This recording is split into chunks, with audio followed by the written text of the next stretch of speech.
Mūsų transliacija iš Garliavos ir šiandien čia moterų lygos 9-ojo turo susitikimas tarp Kauno rajono Hegelman ir Lietuvos čempionės Šiaulių Gintros. Tekas Gintrai kiek neįprasta, na o šiemet Gintros išpuolis Laura Spenazato aikštėje smūgis į vartus.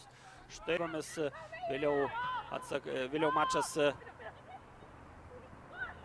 Druskininkose čia labai pavojingas išpuolis, dar vienas šansas. Smūgis ir drebina skersinį Hegelman ekipa. Ataka tęsiasi ir kamuolys vartų tinkle. Štai taip, į baudos aikštelę Romanovskaja.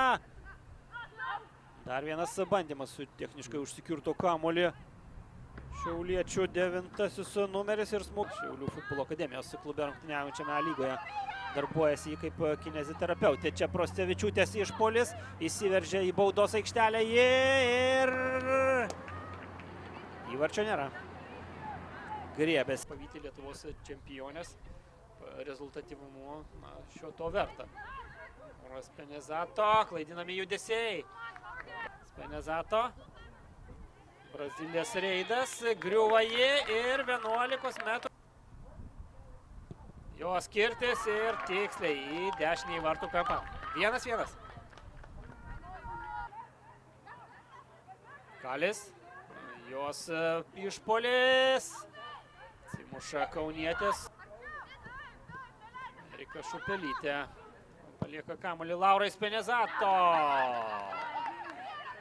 Levičiūtė stumtelėjimą petimi. Pražangos nėra.